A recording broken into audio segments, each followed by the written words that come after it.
प्यारे बच्चों, 10वीं कक्षा के गणित के पहले चैप्टर वास्तविक संख्याएं के पहले लेक्चर में आपका स्वागत है। वास्तविक संख्याएं शुरू करने से पहले पिछली कक्षाओं का थोड़ा सा हम लोग रिवीजन कर लें। इसमें सबसे पहले है प्राकृत संख्याएं। तो प्राकृत संख्याएं क्या होती हैं? गिनती वाली संख्याएं प्राकृत संख्याएं कहलाती हैं और प्राकृत संख्याओं को हम कैपिटल N द्वारा प्रदर्शित करते हैं। जैसे कैपिटल N बराबर 1 2 3 4 5 6 7 8 9 10 डैश डैश डैश। फिर अब इसके बाद आती है पूर्ण संख्याएं। तो पूर्ण संख्या क्या होती है? अगर इस प्राकृत संख्याओं के समूह में हम शून्य और मिला दें तो जो समूह हमें प्राप्त होता है उस समूह का नाम पूर्ण संख्याएं हैं। यानी कि प्राकृत संख्याओं के समूह में यदि शून्य और मिला दिया जाए तो हमें पूर्ण संख्याओं का समूह प्राप्त होता है। पूर्ण संख्याओं को z द्वारा प्रदर्शित करते हैं। जैसे z बराबर 0 1 2 3 4 5 6 डैश डैश डैश। फिर इसके बाद आता है पूर्णांक। पूर्णांक क्या होता है? इस पूर्ण संख्याओं के समूह में प्राकृत संख्याओं के ऋणात्मक अंक को मिला दिया जाए तो हमें पूर्णांकों का समूह प्राप्त होता है और इस पूर्णांकों को हम z द्वारा प्रदर्शित करते हैं। यानी कि z बराबर कितना होगा? यहाँ पे देखिए, यहाँ से ये पूर्ण संख्याएं हैं, फिर यहाँ पे प्राकृत संख्याओं के ऋणात्मक अंक को हमने इसमें मिला दिया है, -1 -2 -3 -4। तो अब ये पूरा जो समूह है, इस पूरे समूह को हम क्या कहेंगे? पूर्णांक कहेंगे। यहाँ पे ध्यान दीजिए कि यहाँ से जो ये प्राकृत संख्याएं हैं इसको हम धनात्मक पूर्णांक संख्या कहते हैं। धनात्मक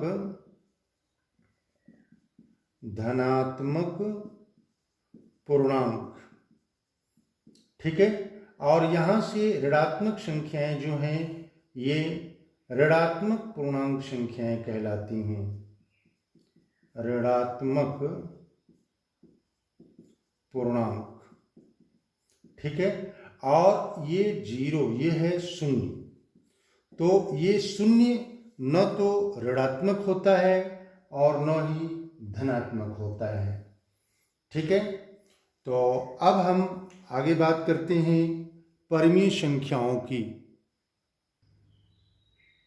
तो परिमेय संख्याएं, जिसको अंग्रेजी में हम रेशनल नंबर कहते हैं, तो जो संख्या p/q के रूप में लिखी जा सके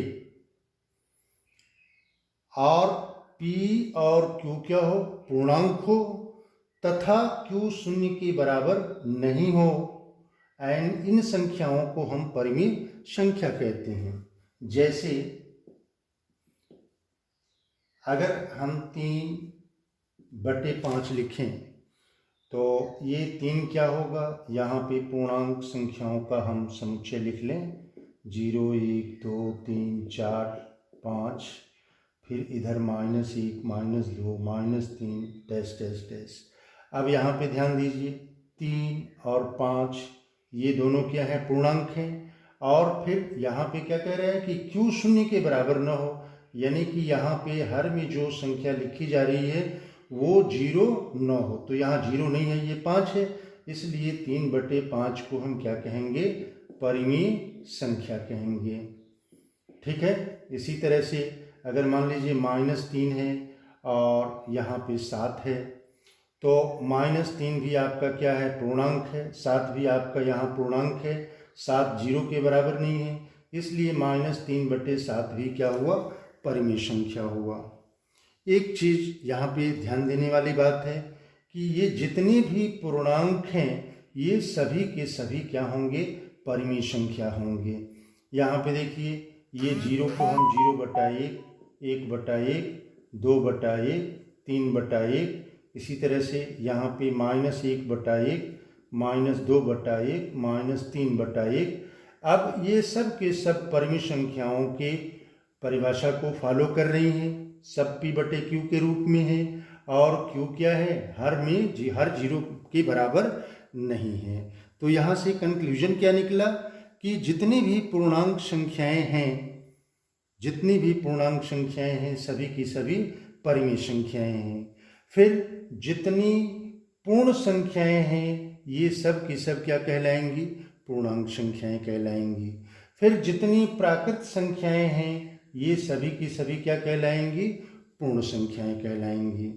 ठीक है, तो अब हम बात करते हैं अपरिमेय संख्याओं की। अपरिमेय संख्याएं यानी कि इरेशनल नंबर्स, जो संख्याएं p बटा q के रूप में न लिखी जा सकें उन्हें अपरिमेय संख्याएं कहते हैं। अब जैसे करणी में 2 है, करणी में 3 है, पाई है इत्यादि। अब यहाँ पे आप ये सोचेंगे कि ये करणी में 2 बटा 1 इसको हम लिख सकते हैं, तो यहाँ पे करणी में 2 आपका पूर्णांक नहीं है, ये इसलिए ये क्या होगा, ये परिमेय संख्या नहीं होगी, बल्कि ये करणी में 2, करणी में 3, फिर पाई, ये सब अपरिमेय संख्याएं हैं। यहाँ पे आप एक चीज़ ध्यान देंगे कि ये पाई अपरिमेय संख्या है, लेकिन पाई का प्रयोग आप करते हैं कि पाई इज इक्वल टू 22/7। तो ये 22/7 क्या चीज़ है, ये परिमेय संख्या है, परिमेय संख्या।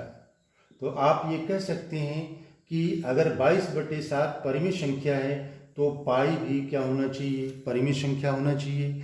लेकिन वास्तविकता ये है कि पाई की जो वैल्यू है 22/7 या एक्यूरेट नहीं होती है, ठीक है ना, इसलिए ये पाई क्या है, अपरिमेय संख्या है।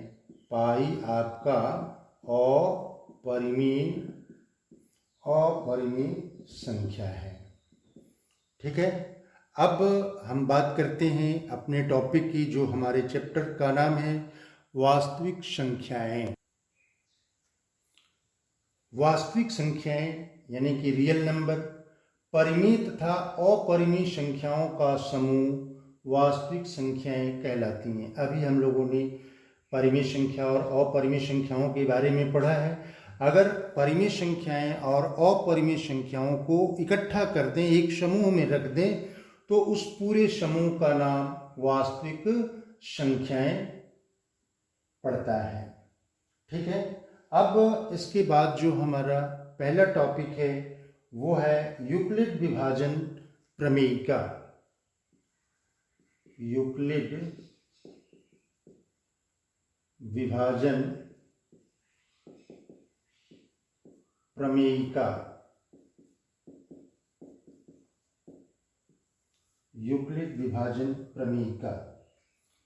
लेकिन इसको जानने से पहले सबसे पहले ये प्रमेयिका क्या है इसको हम समझ लें। प्रमेयिका,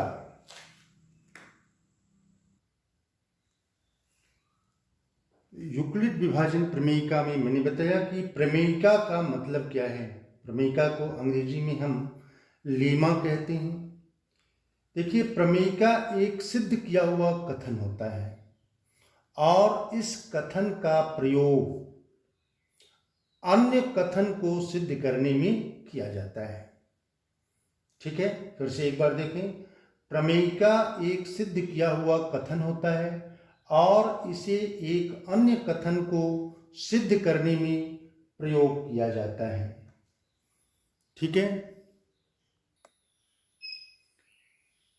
प्यारे बच्चों, ये यूक्लिड विभाजन प्रमेयिका को समझने के लिए हम ये दो धनात्मक पूर्णांक लेते हैं। एक सपोज कर लें 25 है और दूसरा है 4। तो यहाँ पे हम क्या देख रहे हैं कि 25 बड़ा है और 4 छोटा है। ठीक है, अब ये 25 में 4 से आप भाग दीजिए तो ये 4 छके 24, 5 में से 4 घटेगा 1। आपको याद होगा इसको हम क्या कहते हैं, शेषफल। इसको क्या कहते हैं, भागफल। और ये क्या होता है, भाजक। और इसको कहते हैं भाज्य। ठीक है। आप पिछली कक्षाओं में इसकी क्रिया बार बार करते हुए आ रहे हैं और आप ये जानते हैं कि ये एक विभाजन की लंबी प्रक्रिया होती है, लेकिन इसका बहुत बड़ा एप्लीकेशन है। इसके द्वारा हम ये महत्तम समापवर्तक को ज्ञात करते हैं। अभी उसको भी हम लोग सीखेंगे। पहले ये यूक्लिड विभाजन प्रमेयिका को अच्छी तरह से समझ लें। तो यहाँ पे हम क्या देख रहे हैं कि ये भाजक, ये भाज्य बराबर होता है भाज्य बराबर भाजक, भाजक गुणे भागफल, भाजक गुणे भागफल धन शेषफल। ठीक है। यहाँ पे भाज्य कितना है 25 और भाजक कितना है 4 गुणे 6 धन शेषफल 1 है। तो यहाँ पे ध्यान दीजिए, यह जो शेष है, यह शेष या तो ये 0 होगा या 0 से बड़ा होगा, लेकिन इस भाजक से हमेशा क्या होगा, छोटा होगा। अब कोई भी पूर्णांक हम धनात्मक पूर्णांक अगर लें, ये इसको हम इस तरह से कह सकते हैं कि यह जो 1 है ये 0 is less than or equal to 1 is less than 4। अभी हमने बताया कि यह जो शेष है वो 0 से या तो छोटा होगा या 0 के बराबर होगा, लेकिन भाजक यानी कि 4 से क्या होगा, छोटा होगा। अब इसी को हम ये व्यापक रूप में अगर लें, अब सपोज कर लें कि ए और बी ये दो धनात्मक पूर्णांक हैं और ए इज ग्रेटर देन बी। यहाँ पे 25 के स्थान पर हमने ए ले लिया और 4 के स्थान पर बी ले लिया। अब ए में बी से हम डिवाइड करें, भाग करें, यानी कि ए आपका भाज्य हो गया और बी भाजक हो गया। सपोज कर लें, मान लीजिए कि बी से जब इसमें हम भाग देते हैं तो भागफल हमारा क्यू आता है और शेषफल आर आता है। तो इसका मतलब क्या हुआ कि यहाँ पे ए इज इक्वल टू कितना होगा, B into Q plus R. A बराबर B into Q plus R. यहाँ पे आर को कैसे हम डिफाइन करेंगे, आर क्या है, आर ये 0 से छोटा, 0 से बड़ा या उसके बराबर है, लेकिन यह आर बी से क्या है, छोटा है। और यही आपका यूक्लिड विभाजन प्रमेयिका है। अब यहाँ पे देखिए परिभाषा, इसको स्टेटमेंट के रूप में हम कैसे कहेंगे कि दो धनात्मक पूर्णांक ए और बी दिए हुए हों, ए और बी दिया हुआ है, तो एक ऐसी यूनिक और द्वितीय पूर्ण संख्याएं, पूर्ण संख्या का मतलब क्या हुआ, यानी कि 0, 1, 2, 3, 4, 5, 6 कोई भी ऐसी अद्वितीय पूर्ण संख्याएं Q और R विद्यमान होंगी, यानी कि A और B के बीच में एक ऐसा रिलेशन आएगा, ठीक है ना। उस रिलेशन में B और R ये दोनों यूनिक संख्याएं होंगी और इसमें विद्यमान इस प्रकार होंगी कि A बराबर BQ प्लस A बराबर BQ प्लस R, जहाँ शून्य क्या है, जहाँ शून्य R से छोटा या बराबर है और R B से छोटा है। ठीक है, फिर से एक बार देखें, दो धनात्मक पूर्णांक a और b दिए रहने पर ऐसी अद्वितीय पूर्ण संख्याएं q और r विद्यमान हैं कि a बराबर बी क्यू प्लस आर, जहां शून्य r से छोटा या बराबर है और r b से छोटा है। ठीक है। यूक्लिड विभाजन एल्गोरिथम से पहले हम ये जान लें कि एल्गोरिथम का मतलब क्या है। तो एल्गोरिथम सुपरिभाषित चरणों की एक श्रृंखला होती है जो एक विशेष प्रकार की समस्या को हल करने की प्रक्रिया या विधि प्रदान करती है।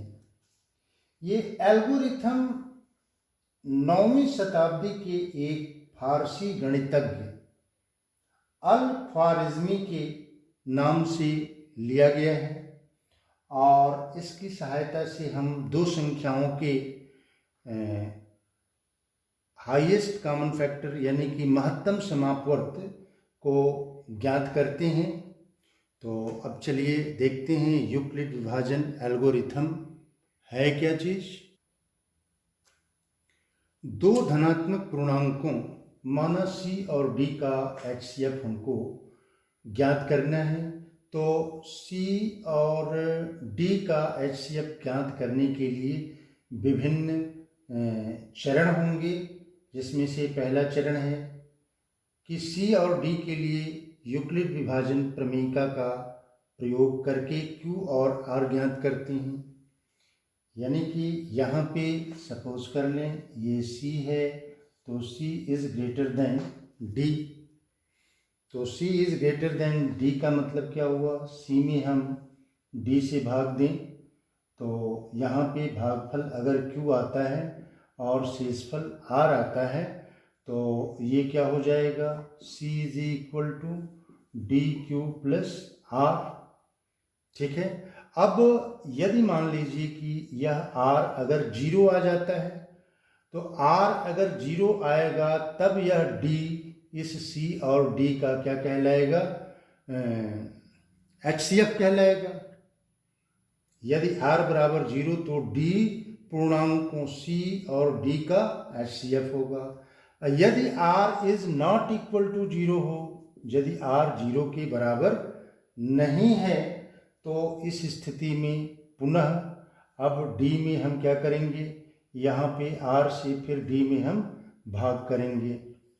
ठीक है।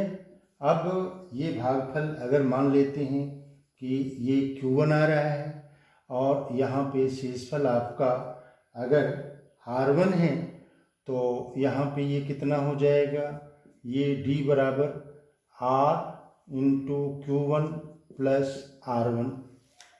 अब यदि R1 आपका 0 आ गया तब तो इस d और c का जो HCF होगा वो क्या होगा, r होगा। ठीक है। और पुनः यदि R1 0 के बराबर नहीं है तो पुनः हम R1 से फिर R को क्या करेंगे, डिवाइड करेंगे और ये प्रक्रिया तब तक चलती रहेगी जब तक कि शेषफल 0 नहीं हो जाता है।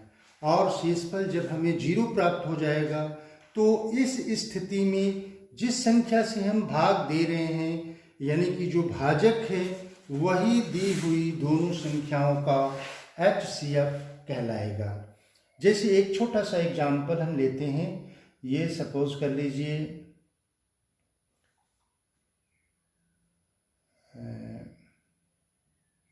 36 है और 5, 36 और 5 ये जो छोटी संख्याएं हम लेते हैं तो इसका हमको HCF निकालना है। तो HCF निकालने के लिए हम क्या करेंगे कि यूक्लिड विभाजन प्रमेयिका का प्रयोग करेंगे और Q और R ज्ञात करेंगे, यानी कि भागफल और शेषफल ज्ञात करेंगे। तो यहाँ पे 36 इज ग्रेटर देन कितना है, 5। तो ये हो जाएगा 36 में हम 5 से भाग करें तो 5 सते 35, 6 में से 5 घटेगा 1। अब यहाँ पे हमको भागफल मिल गया, यहाँ पे शेषफल मिल गया, लेकिन यह शेषफल क्या है, नॉट इक्वल टू जीरो। तो नॉट इक्वल टू जीरो है, तो फिर अब हम यूक्लिड विभाजन प्रमेयिका का प्रयोग करेंगे। तो यहाँ पे फिर ये 5 से हम भाग देंगे, तो ये 5 बार जाएगा। अब यहाँ पे r बराबर आपका क्या आ गया, 0। इसका मतलब ये हुआ कि 5 और 36 का जो HCF होगा वो आपका 1 होगा। ठीक है। अब इसके बाद हम लोग ये किताब का ही उदाहरण नंबर 1 लेकर के इसको सॉल्व करेंगे और तब आप अच्छी तरह से इसको समझ जाएंगे। तो प्यारे बच्चों, उदाहरण नंबर 1 है 4052 और 12576 का HCF यूक्लिड विभाजन एल्गोरिथम का प्रयोग करके ज्ञात करना है।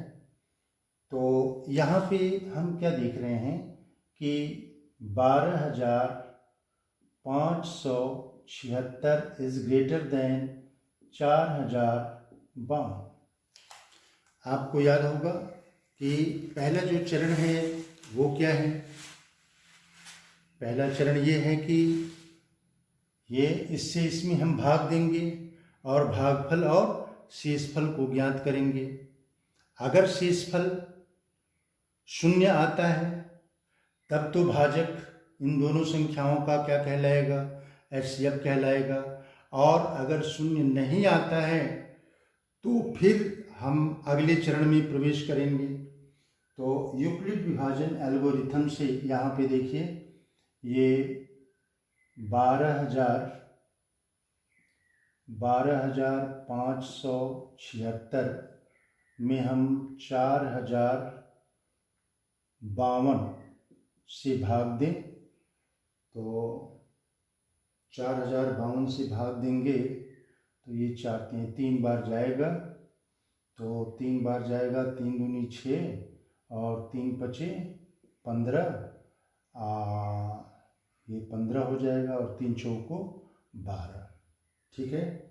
अब इसको घटाएंगे तो फिर यहाँ 0 और 7 में से 5 घटेगा 2, 5 में से 1 घटेगा 4।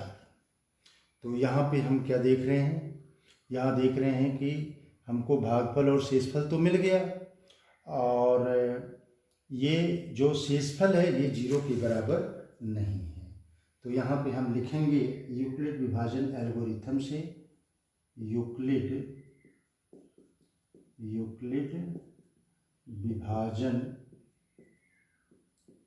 एल्गोरिथम से पहला चरण क्या है, पहला चरण है कि 12576, यहाँ पे ये क्या है, भाजक है, तो भाजक बराबर क्या होगा, ये भाजक गुणे भागफल धन शेषफल, तो ये हो जाएगा 4052 और गुणे 3 धन 420। ठीक है। यहाँ पे हम क्या देख रहे हैं, 420 0 के बराबर नहीं है, 420 क्या है, रिमाइंडर है, शेषफल है, यानी कि यहाँ पे r is not equal to 0।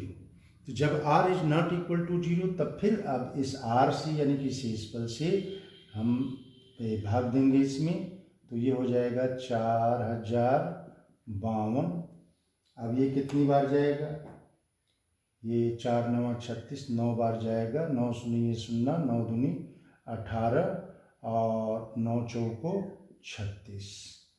ठीक है, नहीं 9 चौको 36 और 1 37 होगा ना, ये 37 हो जाएगा। ठीक है। अब इसको घटाएंगे तो 2 और 15 में से 8 घटेगा 7, यहाँ 9 होगा, 9 में से 7 घटेगा 2। तो फिर यहाँ पे हम देख रहे हैं कि शेषफल 0 के बराबर नहीं है, इसका मतलब फिर हमें अगले चरण में प्रवेश करना पड़ेगा। तो ये बराबर हो जाएगा 4, यहाँ पे लिखेंगे 4052 बराबर हो जाएगा 420 गुणे 9 धन 272, ये r is not equal to 0। तो जब r is not equal to 0 तो इस प्रक्रिया को फिर हम आगे बढ़ाएंगे। तो फिर अब ये 272 से हम भाग करेंगे किस में, 420 में। तो ये कितनी बार जाएगा, ये एक बार जाएगा, तो यहाँ पे हो जाएगा 272।